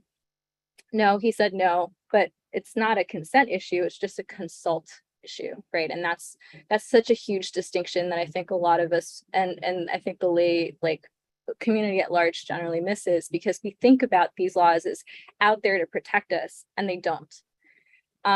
And I think part of what is also a huge challenge is the short-sightedness that we've had, you know, collectively, and of what is sacred, of what is ancestral, of what we can protect. And I use the word sacred in a very intentional way because it goes beyond whether you are Christian or Muslim or, you know, and practice ancestral knowledge. It is part of these untouched, pristine lands that were stewarded by Indigenous communities and original nations for so long, and that are being exploited by, you know, corporations and polluters. So I think about examples like Oak Flat, you know, in the southwest of the United States on Apache lands. They were sacred ancestral lands that have been they've been fighting for over the past 20 years to keep the copper mining companies from destroying that land. And we think about how long the lifespan of a copper mine is, it's only 40 years. So we're talking about trying to destroy, you know, Oak Flat, which has been around and has copper ore that's older than the earth itself, you know, and we think about that, it's older than the earth itself. And we're going to get rid of that for a 40-year copper mine, which eventually will become a ghost town, as the many ghost towns that I've been through in Arizona and throughout the Southwest. Or we think about Mauna Kea, which now, you know, there has been community outrage for the past many decades that repeatedly Native Hawaiians, Kanakamoli, say no, the TMT 30-meter telescope will not be built on a sacred mountain, on a mountain that, you know, Native Hawaiians still use as this untouched summit that is sacred. But the National Science Foundation now wants to put a 30-meter telescope in so they can peer into the universe and see, you know, some stars and see if there's life on other planets, right? And that's kind of the hubris of humankind sometimes, right? Of like what we think we can accomplish via these exploitative activities. And then two, in terms of other challenges, I mean, we have the forced displacement of Indigenous peoples and original nations, which I think you spoke to, Paul. You have, you know, in areas with huge biodiversity, whether it's forests, deserts, grasslands, or marine environments, Indigenous peoples make up less than 5% of the world population, and they're the ones that are guarding those areas, like in the Amazon, like in Oceania, in different parts of Turtle Island. And so with the type of extractive development and corporate development that we see, you know, I think there is a component of environmental racism and environmental discrimination, because oftentimes the areas where, you know, these projects and development projects are going into are specifically in areas that are Indigenous, that are places where, you know, as it was the case in Standing Rock, the Dakota Access Pipeline was initially going to be routed through Bismarck. It eventually got rerouted just to a mile off the reservation, right? So if the pipeline leaks, who's going to drink the water that is eventually contaminated? Because as I think now people have a real understanding of pipelines and pipeline breakage, they will leak. It's not a matter of if, right? It's a matter of when. But with the construction, with the kind of violence that comes with all of that, there is forced displacement of Indigenous communities. And what that means for Indigenous peoples and original nations of those places, you know, when you're cut off from your language, when you're cut off from places that were part of your history, that are part of your identity, you know, like Oak Flat, like Mauna Kea, like in the South, in the global South, where communities, you know, on one occasion in Colombia, there was a hydro dam that they were building, and for the Arhuaco community, who we had a chance to speak with, they narrated how some of the places where they had been able to, you know, have ceremony for centuries was now underwater as a result of that dam. So what does that do to the language? What does that do to the cultural identity of people? And then really also losing access to those ancestral lands and having to move, you know, having to migrate as a result of that forced displacement. And then finally, you know, and not even finally, but I think to just close a little bit with some of the things that are other challenges. Stephen, you spoke about this too, with, you know, the weaponization of the law and criminalization of protectors. And we saw after Standing Rock, the passage of critical infrastructure laws that made it harder for people to protest, even if it's peaceful protest. So when the Keystone XL pipeline, prior to when the Biden administration decided to cancel that pipeline, there were already concerns that there would be arrests around critical infrastructure locations. And we've seen that too at Line 3, where, you know, things that might not even be functioning pipelines are considered critical infrastructure. If you're too close to you know, a pumping station, that might be critical infrastructure and might be considered trespass. So we've seen sort of the rise of the criminalization of water protectors that are putting their life on the line and their freedom on the line to defend the earth and defend the water. So at Standing Rock in 2016, there were 800 cases, criminal cases, the majority of which were dismissed and ended in dismissal. 5 cases ended up as federal cases. There were no DAPL political prisoners. And then at Line 3, we've seen over 900 cases charged. There's still about over 100 cases that are open, still open. And these are people that are, waiting to go to trial. But part of what we've seen too with the weaponization of the law against protectors, besides these critical infrastructure laws, is the language of the law really changing. So in the 1970s, when there was a lot of movement from the environmental, like Earth First movement and Environmental Liberation Fund, it's when we first started to see the rise of the eco-terrorist language within congressional hearings. So, and specifically the FBI using this language in congressional hearings and talking about how instead of looking at domestic terrorism, they were looking at these eco-terrorists that were chaining themselves to trees and old growth and trying to protect the forests, or putting spikes in trees so that, there was a lot of direct action going on that was viewed by the FBI as eco-terrorism. And so the rise of the language of protest being shifted slowly into eco-terrorism, and what that means, I think, for water protectors and land defenders that are on the ground today, in different areas across Turtle Island, is exactly that, figuring out how this is changing the actual application of the law, right? When we look at federal laws, there's no statute of limitations for terrorism, which means that, this could hang over people's head for a very long time. And we saw this in the case of US versus Jessica Resnichek, who was a water protector that, under normal sort of sentencing guidelines could have been found guilty. She poked some holes in a pipeline, and part of that was seen as eco-terrorism. Pipeline was still empty, so it raises questions about what actually constitutes. This is still Dakota Access Pipeline, right? Before it was operational, and she was ultimately sentenced to 8 years in federal prison as a result. We also saw, so that's an example of a SLAPP suit that's based on the rise of this eco-terrorist language.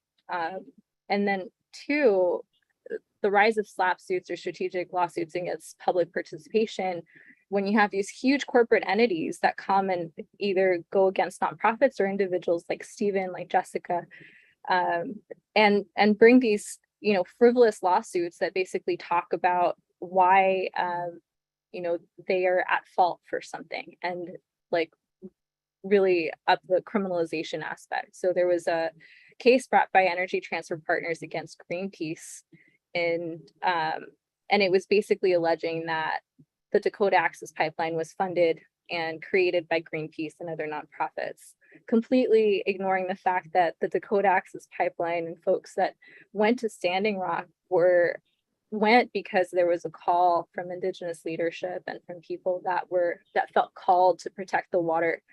But somehow this got translated into, Energy Transfer Partners, the company behind Dakota Access Pipeline, into thinking, okay, we can say that it was Greenpeace's fault, right? Or even now, the state of North Dakota suing the federal government for $38 million in a case that is still ongoing. And then you have just the state prosecution, the private prosecution. Stephen, you're talking about how Chevron really funded this private prosecutor to, prosecute you.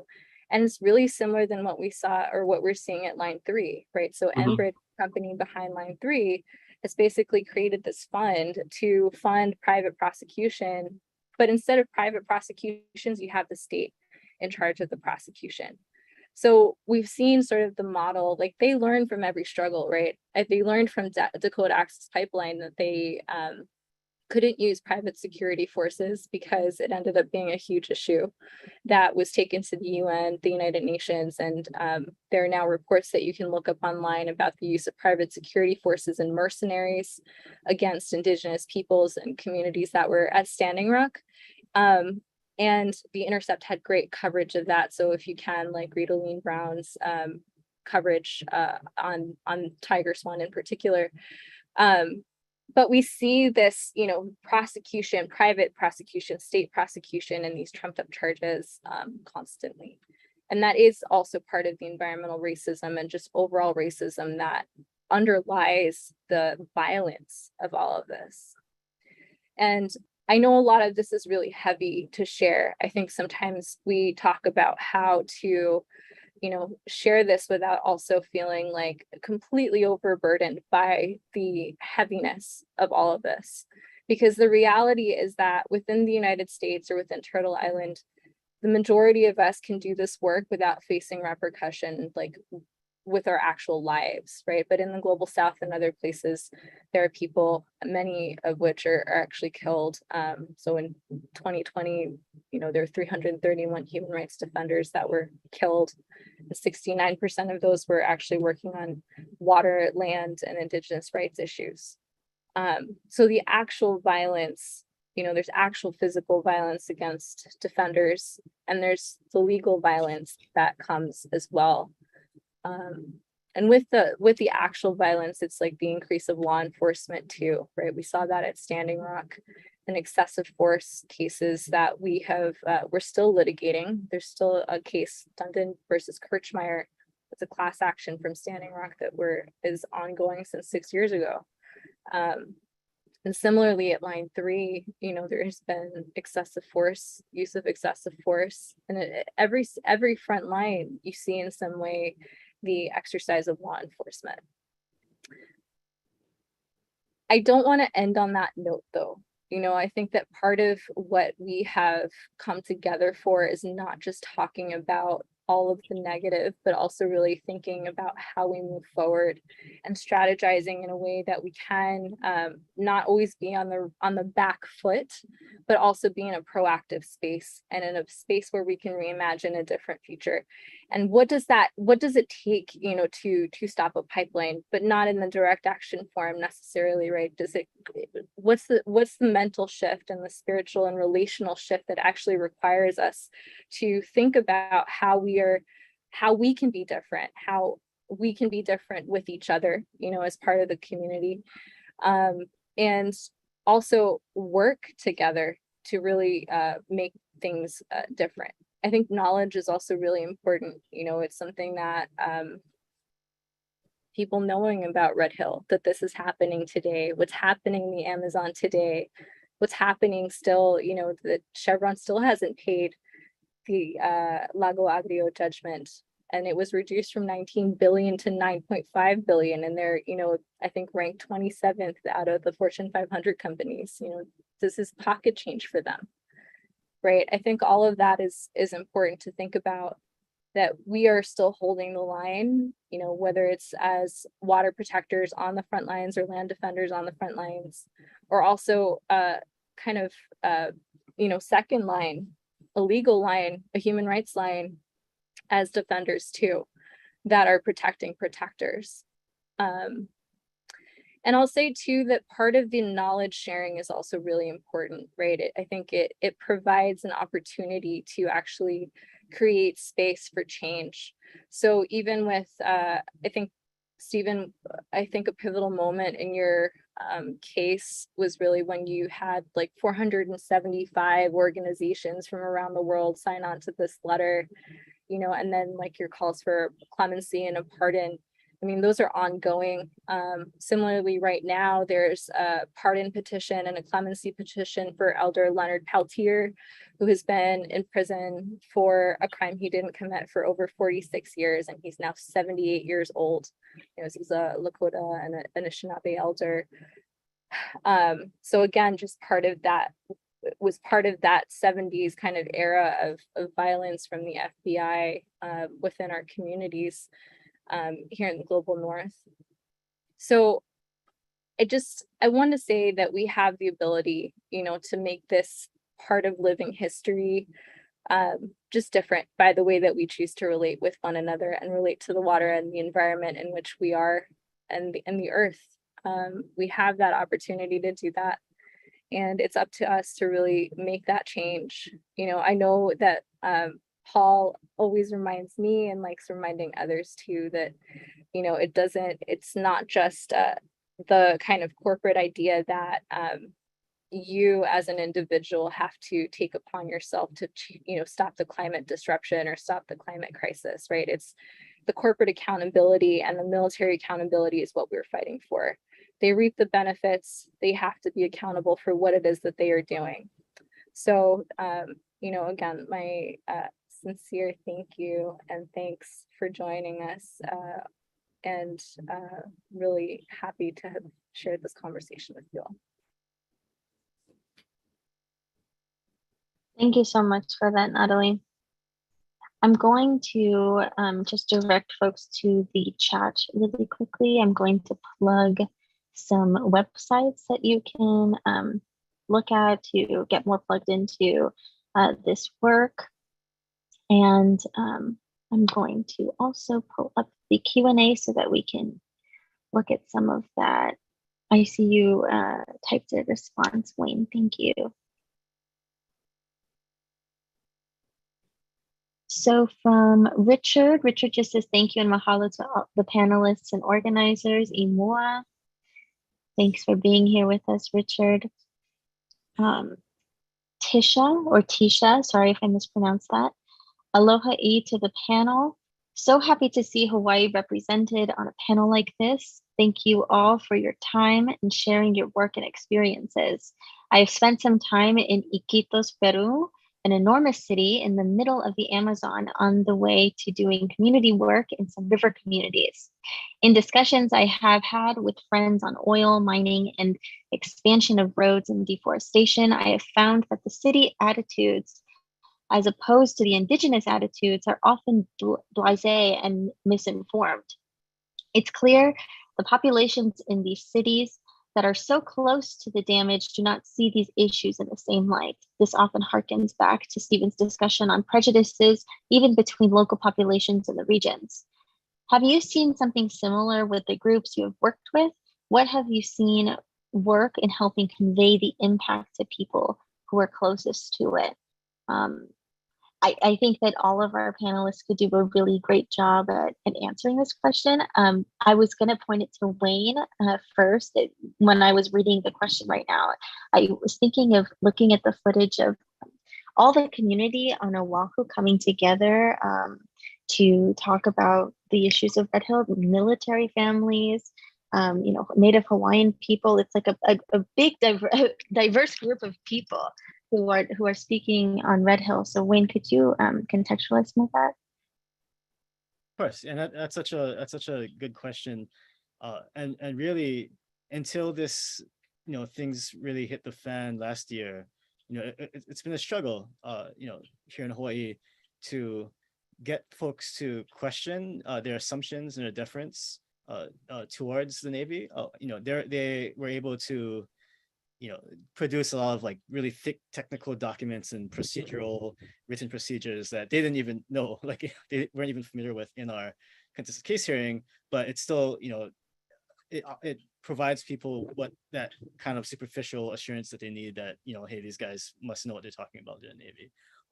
And that combined with, I think the economic dependency, both on the individual level and on the larger like systemic level, and which doesn't account for the economic costs of the destruction of Aina and the conflict that creates and the destruction of our planet. But just the dollars, the taxpayer dollars that come in, that goes a long way to kind of again reinforcing that sense of deference. And I think once the spill happened, once the aquifer was contaminated, once we were looking at not having water, people finally realized, across the board, hey, like this is going to affect no matter what we care about. Like right now, it's going to affect that. And so what's helped, I think, is using this opportunity to remind people of water, to remember the incredibly like important nature of this resource. So it's not just water you drink, but it's water we need, for hospitals, for schools, for economy. We have a crazy affordable housing shortage. Some people feel like we need to build our way out of that, and so all of that crisis. But without water, you can't build housing. There's all these ways that water unites us, and so I think just talking to folks, like trying to get them to remember and remind them in whatever where they're at, we can use the importance of water to kind of describe why the current paradigm is just untenable. But yeah, I think it is a real thing, and I think it's something we have to be sensitive to, and not just here, but other places across Oceania. The major recruiting kind of areas for the U.S. military, and so there's places like Oahu, the people whose water are being threatened now. They have to have these really difficult conversations with others in the community where everyone's family has some folks in the service, because of the opportunity it represents. And so we need to kind of again meet people where they're at, understand the different things, different pressures and cognitive dissonances that they're dealing with in order to kind of help navigate through that and come to the clear understanding that we need everyone to have, which is that water is just water's precious, water's life. Thank you. Thanks, Wayne. And Paul or Stephen, have you seen similar things in those communities there to what the question is speaking to? Yeah. Yeah, in every place where we work.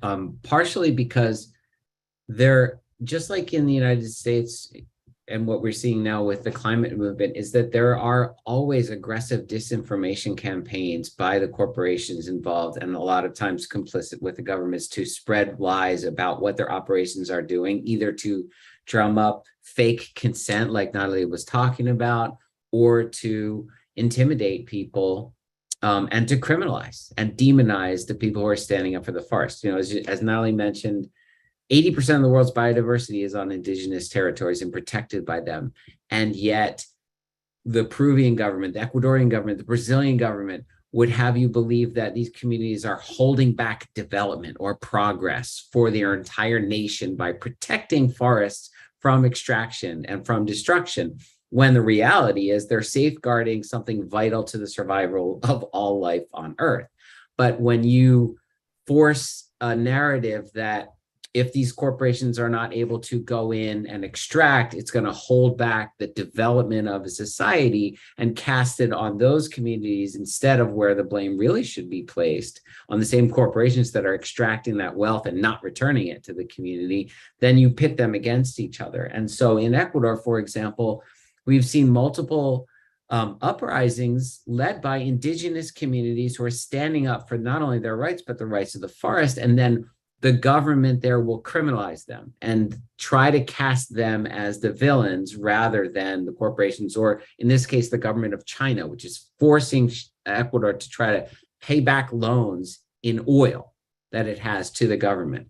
So it's really important, as with everything else, to actually look at the reality, the truth, to allow people the opportunity to explain what they're about, what their movement is about, and for them to demonstrate or protest or organize without fear of retribution. I'm very happy that some of the recent people in Ecuador who were criminalized had charges dropped against them. Leonard, who just met with Stephen not too long ago, was one of those leaders.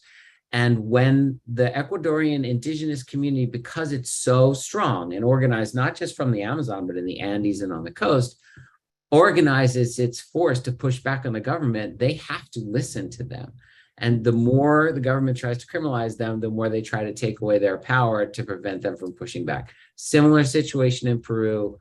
And so it's very important that the truth dispel the myths and the lies that are being propagated about these communities. And it's same thing with, labeling eco-terrorism. That is a way to drive people who would actually be sympathetic to the cause of environmental justice and understand how it affects them and their neighbors. But if you cast them as eco-villains or eco-terrorists, you can criminalize and change the way people think about it, and they're going to be shut down. Even Jerry Brown, former governor of California, used that label when progressive communities were pushing back against his alleged developments that would help the environment in California. So you hear that repeated by people that it allows others, environmental defenders, earth defenders, indigenous earth defenders. It casts them in a light that affects and undermines their ability to do their work, and literally can put their lives at risk. Thank you, Paul. And sorry, I sent the chat to hosts and panelists. So now everybody should be able to see that, those websites. But for anybody who's tuning into the live stream, it's waterprotectorlegal.org, amazonwatch.org, sierraclubhawaii.org, freedonzinger.com, and protecttheprotest.org. Moving on, Baron Chun asks, do any of you have ideas on getting more people involved in these movements, even those that are typically not politically engaged?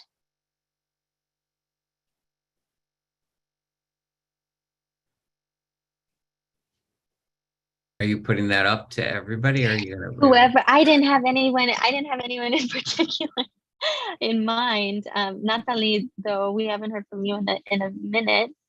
Did you want to? Sure. You know, I think part of it, I mean, I have a bias towards education. My mom was a teacher, or is a teacher. So, you know, and my dad, same. So I think in many ways, I think that part of it is conscientiousness, right? Like learning about this. And also it's apolitical in many ways. And it is political in many ways, right? Like it's hard because sometimes we really want to draw people in that are across the political spectrum, because some of these things shouldn't be about politics, right? It should be about common sense, and it should be about, you know, how as humanity we're going to either sink or swim together, you know. But I think because this is seen as like radical left, you know, certain it becomes really difficult, I think, to engage in conversation. But I think when you center it around water, right, around the earth, around things that are actually at stake, I think it becomes easier to have that conversation, because those are the things that actually matter. I think also, you know, in terms of getting people involved, even just sharing a little bit with the people that you know, I think sometimes is important.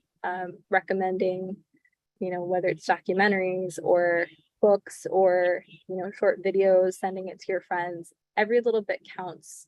And I think it's part of getting people to understand what's happening, you know. It's actually, I think, in some ways similar to the prior question by Tisha. You know, I think when you are we're each in our own bubbles of, you know, in our echo chambers, I think it's hard to kind of step out of that sometimes, because we are surrounded by the information that we seek out and that folks that are in our circle send to us. But just like, you know, for those people that are in cities, it sometimes is crucial for people to actually go, you know, and see what these things are. And that can be life-changing, like it was for Stephen, and like it was for so many people that Stephen was able to take down to the Ecuadorian Amazon over the years to actually see the destruction happening real time. You know, I think once you see something like that, it's impossible for it to ever leave you. And it's like I say to people, you know, once you kind of pick up the mantle of being a human rights defender, you can't set it down. You know, it's a lifetime commitment. So thinking about that as part of this like educational, you know, aspect and also experiential learning that I think we have to have in some ways. And it's really difficult. And there's also privilege involved in that, right? I understand that not everyone can travel. I mean, Stephen still doesn't have his passport back, but which we're going to get back and will actually happen. And we'll see Stephen back in Ecuador and Peru and all of our Andean countries, nations. But yeah, that would be my response to that. Thank you. Thanks, Natalie. You remind me of something we like to say at WPLC, which is like the front lines are everywhere, right? And everybody plays a very specific role. My role is usually behind a desk. There were people who were cooking and cleaning on camp at Standing Rock.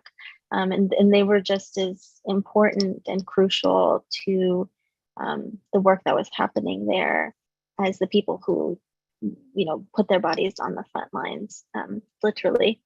Thank you, Baron, for that question. Simone asks, thank you to each presenter. For the lawyers on the call, are there any particular skills attorneys these days as compared to the 90s or 10 to 5 years ago need to strengthen? I'd be curious to hear from Wayne or Natalie or Stephen on what you all think has changed, and what you think with, like you spoke to really eloquently, Natalie, lawfare, as we call it, has kind of changed. Stephen, do you want to go ahead? Oh, Do you mind if I try to answer this one? of course, I can hand it to you. Yeah, thank you. So, that's a great question, because I think there's a huge discrepancy between legal education and law school and like skills actually needed to do this kind of social justice lawyering. It's just, they don't teach this generally in most law schools, or when they do, it's sort of a kind of a course on the edge of the curriculum. It's not central to the teaching, to the pedagogy. So, I would say, think about that. I've always seen being a lawyer as one component piece of a larger skill set to achieve the objectives of justice. A vital skill set, because like without my legal skills, without being able to do the legal case in Ecuador, we would not be where we are. But on the other hand, if that's all we did and that's all we knew how to do, we never would have gotten this far. So you need to understand media, social media, traditional media. You need to understand the political and economic landscape in which you're operating. In Hawaii, like what is going on with the state environmental authorities and the state politicians and the Chamber of Commerce, and the military families versus the native families. I mean, there's so many components that need to be thought through to come up with the best kind of strategy to move whatever your campaign forward. That you need to really, I think, have a very broad view. And I think legal education tends to narrow that view. So I would say get what you can out of your legal education while at the same time developing the skills to work off of these other platforms. I don't know, Natalie and Wayne, what you guys think of that, but that's sort of been my observation of what I've been doing after all these years. Like, and I've spoken to a lot of law students. I've been invited to speak at law schools a lot. And invariably students say, God, we just don't hear this kind of perspective in the legal pedagogy. Yeah, I think two quick things. I agree with you, Stephen. And two quick things. I think first, I think students now have more of a focus on the importance of being community-centered, which is, I think, a departure from sort of older generations of lawyering. When we think about the kind of the arc of lawyering in the legal profession, I mean, there was a time when like people of color and women couldn't be part of the legal profession, right? So it was the gentleman's club, the cigar club, and I think for our generation of lawyers and younger generations of lawyers, that's really changing. So I think with that comes like an impact, a change towards movement lawyering, community-centered lawyering, relational lawyering, and then also recognizing that the people that we're working with and the people that we serve are, often experiencing firsthand like levels of trauma and violence, and we have to be mindful of that when we're doing the legal work, and not kind of practice law in the vacuum that I think is often part of the training of extracting kind of the emotion and feeling out of the law, but really bringing back in compassion and bringing back in empathy. But that's on the human side and the relational side. I will say that on the skill side, what hasn't changed is the need for really good lawyering. Yeah. And part of that is making sure that we are honing our writing skills, our research skills, and I think that we're up against, these corporations that have access to 500 lawyers, like in the cases against Stephen, right? And use the best, quote unquote, legal minds. And so I think we have the ability and the need to create that for ourselves as well, and the people that we represent, the communities we represent, deserve that highest legal acumen and skill. So I think that that's also part of this ongoing challenge for ourselves as lawyers looking to do good. and to do community-centered work, that we can't get lazy or complacent, right? We have to be at the cutting edge of the law and really leading in the field.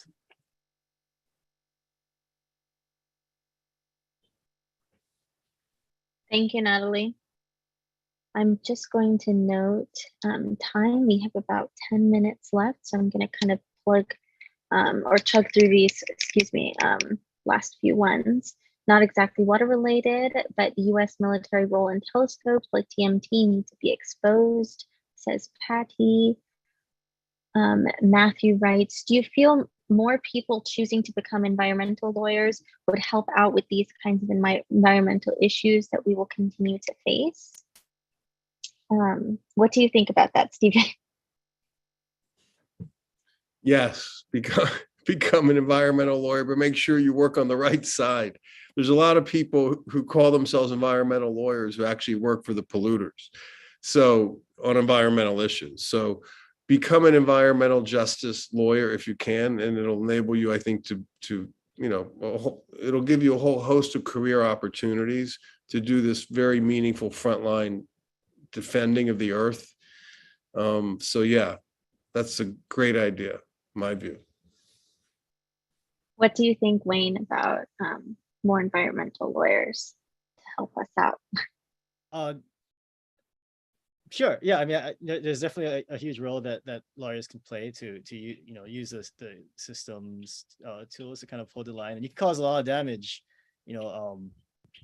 pulling folks in the court, and at the same time, I think there's all kinds of different roles. There's a whole ecosystem that we need for folks to affect the kind of change that we need. And so, I think lawyering is one avenue, but there are so many others that I think are also needed more. Yeah. Thank you. Awesome. Thank you. Reverend Karen Harrison writes, from Takaranto up north in Canada, Treaty 9, that's the Indigenous word for Toronto. We have been working to collaborate with the Americas to protect the water, and we also face a water crisis many times with the drinking water of a large urban city like Toronto and other cities and treaty lands up north. Remembering that we are all together on Turtle Island and up north is so important for all the water throughout the Americas. Grateful to the panel, solidarity, and continue to speak about our struggles up in Canada. We are interdependent, in the way of the water miigwech. Thank you so much, Karen, for that. And another person writes, what are the steps you take to make sure environmental work is staying respectful and acknowledging of Indigenous communities? Why don't you start us off, Natalie? I think one of the important things there is, again, the relational piece, right? And what Stephen said, we're working for communities and at the behest of communities, and keeping that in mind. I think too, recognizing that there are cultural protocols and differences that we also have to be mindful of when we are working with Indigenous communities, and that we are guests on their land if we are visiting. I think part of the difficulty is that we each grow up in different contexts, and we carry that with us wherever we go. So when you're entering a space, being mindful of that, whether it's as an attorney or whether it's as a human rights defender, or even as Indigenous people, as persons within WPLC, we often talk about trust building is a one-on-one exercise. It happens every time. It's a new time. You don't build trust just because you have a name that is already recognized, or you're part of an organization that has name recognition. It's an ongoing process. So recognizing that it's a relational process, and also really listening. I think it's really hard for us to listen sometimes, lawyers in particular, because we can talk nonstop for hours, and we'll do that if given, free rein. But also, just generally, it's a lot easier to talk than it is to listen. but I'm reminded by someone really special in my life that we have 2 ears and 1 mouth. So it is important to listen. Does anyone else want to chime in on staying respectful and of these Indigenous communities that you all work with? I know you all work with. I would love to. I mean, you know, Amazon Watch has been around for 26 years, and we base our work on the solidarity that we have with our Indigenous allies across the Amazon. We work in partnership with them, and our role, as we see it, is to help amplify their message and voice, but that needs to come from them first. And traditionally, as we all know, so many of these voices have not been put at the forefront. They've been the last person invited to the meeting or not invited at all. And what gives me hope is that our movement is finally realizing that these voices need to be at the forefront, that these communities not only have been marginalized and suffered the greatest brunt of the environmental destruction, but that the solutions that they have been presenting to us have been ignored by science, by governments, by corporations. And now we're at a really interesting point, not just with the environmental justice movement, but the environmental movement, because false solutions are coming at us left and right every day from corporations and governments that are trying to benefit from that. And Indigenous communities are speaking up against them, and they're not being listened to, or they're being marginalized. So like, well, we'll give you time for that, but we still need to explore everything, right? All options need to be on the table. And what that means to many communities is your lives are not as worth as much because this option you'll be a sacrifice zone for this solution. So what we've tried to do as an organization is make sure that that's never an acceptable approach, and that the first person that needs to be listened to is the one who's going to be affected most by the solution or the action that's going to take place.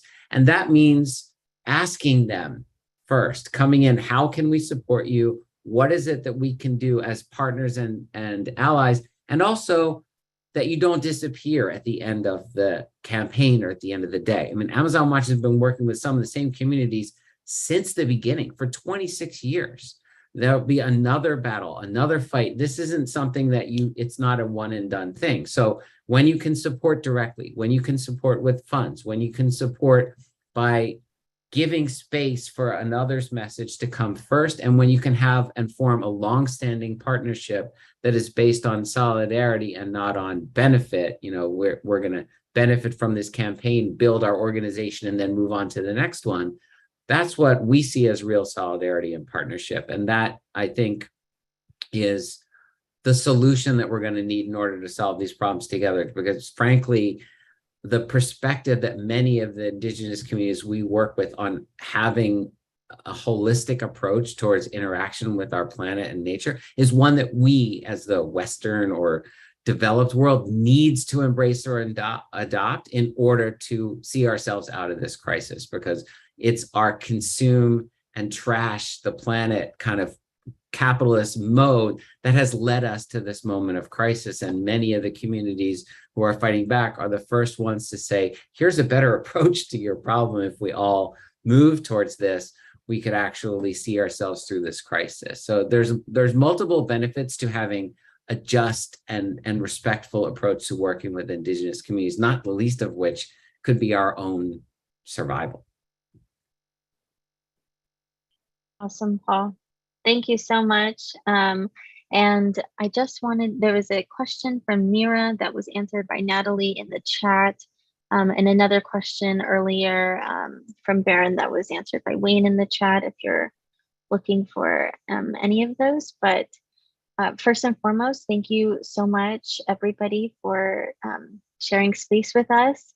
Some of these themes, especially for me as an Indigenous person and have family who are connected to these issues, it can be difficult conversation to have, but I think it's an important one, and one that I'm positive we will all continue to collectively struggle against. Thank you all. And you all have a great evening, or well, evening for me. Wayne, I know that you are. It's like the afternoon or later afternoon for you. Thanks, everyone. Thank you so much. Thanks, Natalie. Thanks, everybody.